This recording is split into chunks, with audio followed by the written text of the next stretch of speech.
গাড়িতে আমরা এত ঘুমা ধরেছিল যে আমি গাড়ি থেকে পড়ে যেতে বসেছিলাম, আর এখান থেকে অবশেষে আমার একটা মনের মতো সাইকেল পছন্দ হয়ে যায় এবং সেটা দামে দরও মিলে যায়।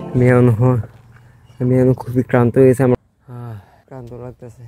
আসসালামু আলাইকুম রহমতুল্লাহ। সালামের উত্তর দিয়ে বলুন কেমন আছেন আপনারা সবাই? আমি আল্লাহর রহমতে অনেক অনেক ভালো আছি। আজকে আমি যেতেছি আমার জন্য সাইকেল কিনতে। কি জন্য বা কেন সাইকেল কিনতেছি তা ফুল ব্লগ দেখলে জানতে পারবেন। ব্লগের যে কোনো একটা অংশে আমি আপনাদেরকে বলে দিব। সাথে আমি আমার ফার্মারটাও নিয়ে নিয়েছি। এই ফার্মারের ভাইবে সমস্যা রয়েছে, হয়তো আমি এটা ঠিক করবো, না হলে নতুন লাগাবো। দেখা যাক কি করা যায়। প্রায় সবসময় আলতা পুষ্কিনি পাড় থেকে আমরা গাড়ি পেয়ে যাই, কিন্তু আজকে পাই না কেন জানি না, যার কারণে আমাদেরকে বাজারে এসে ওইখান থেকে গাড়িতে নরসিংদী যেতে হয়। আর গাড়িতে আমার সাথে কি হয়েছিল শুনেন। ওইখানে বসে থাকতে থাকতে আমার এত ঘুম ধরে গিয়েছিল যে আমি এখান থেকে পরে যেতে বসেছিলাম।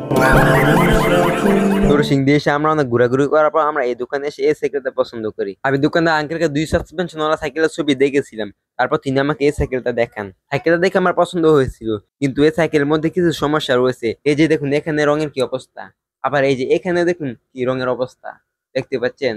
তার জন্য আমি এইটা নেই। এরপর এই দোকানে কোনো সাইকেল পছন্দ না হয় আমি অন্য দোকানে যাই। এই ভাইটা মূলত আমাকে একটা দোকানে নিয়ে যাচ্ছে, ওইখানে নাকি 2 সাসপেনশন ওয়ালা ভালো সাইকেল রয়েছে। এই জন্য আমি ওইখানে এই ভাইয়ের সাথে যাচ্ছি, কিন্তু এখানেও এসে আমার সাইকেল পছন্দ হলো না। তারপর আর কি হবে, এখান থেকে চলে যেতে, তারপর এখান থেকে যাওয়ার পর অনেক ঘোরাঘুরি করার পর আমার এই সাইকেলটা পছন্দ হয়, কিন্তু এর দামে দরে না মিলার কারণে আমরা এখান থেকে চলে যাই। এরপর অন্য আরেকটা দোকানে আমার সাইকেল পছন্দ হয়েছিল, তো ওইখানেও দামে দরে মিলে নাই। এরপর ওই দোকান থেকে এই দোকানে এসে আমার একটা সাইকেল পুরো মনের মতো আমার পছন্দ হয়েছিল। এরপর অনেক দাম দর করার পর আলহামদুলিল্লাহ আমার সাইকেলটা দামে দরে বনে যায়। এরপর আমি আমার বাবাকে আমার টাকাগুলো গুনতে দিই, এইগুলো কিন্তু সব আমার টাকা, অনেক কষ্টে জমানোর টাকা। এরপর ওই যে দেখুন এখান থেকে আমার সাইকেল আনা হবে, আর এই যে এইটাই হলো আমার সেই সাইকেল, যেটা আমার মনের মতো পছন্দ হয়েছে এই দোকানে এসে। এখন এই সাইকেলটা মুছে এখানে যা যা লাগানো দরকার তা সব লাগাবে। আর ততক্ষণে আমি আপনাদেরকে বলে ফেলি যে আমি কেন সাইকেল কিনলাম। হয়তো আমার সমবয়সী অনেক ছেলেদেরই বাইক কিনে বাইক চালানোর স্বপ্ন থাকে, কিন্তু আমার এরকম কোনো স্বপ্ন নেই। বাইক চালানো আমার কাছে ভালো লাগে না এরকম কোনো ব্যাপার না, কিন্তু আমার কাছে ভালো লাগে, কিন্তু আমার এরকম কোনো স্বপ্ন নেই।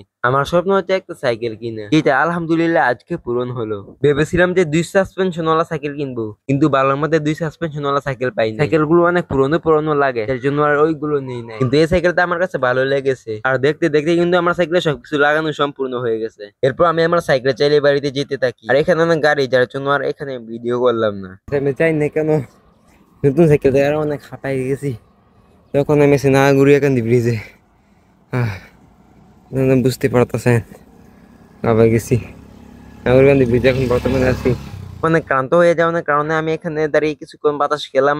নাগরিকানি ব্রিজে ভালো বাতাসে আসতেছিল, আমার কাছে বাতাসটা ভালো লেগেছে, যার জন্য এখানে দাঁড়িয়ে কিছুক্ষণ বিশ্রাম নিলাম। এরপর কিছুক্ষণ পর আবার আমি আমার সাইকেল নিয়ে যেতে থাকি, কিন্তু আবার কিছুক্ষণ পরে আমি অনেক ক্লান্ত হয়ে যাই, যার জন্য আমি এই জায়গায় এসে বসে। এখানে সামনে থেকে বাতাস আসতেছিল, বাতাসটা আমার কাছে অনেক ভালো লাগতেছিল। সামনে সাইকেল দ্বারা আমি এখানে কিছুক্ষণ বিশ্রাম নেই, তারপর এভাবে অনেক কষ্ট করে কোন রকম করে আল্লাহ রহমতে বাড়িতে যাই। এরপর সাইকেলটা এখানে রাখে তখন আর কোনো ভিডিও করি নাই, অনেক ক্লান্ত লাগতেছিল তখন, যার জন্য ওই সময় আর কোনো ভিডিও করি নাই। এরপর অনেকক্ষণ বিশ্রাম নেওয়ার পর বিকেলের দিকে আসি সাইকেলটা আনবক্সিং করার জন্য। আনবক্সিং বলতে সাইকেলের উপরে যে কাগজগুলো আছে ওইগুলো এখন খুলবো।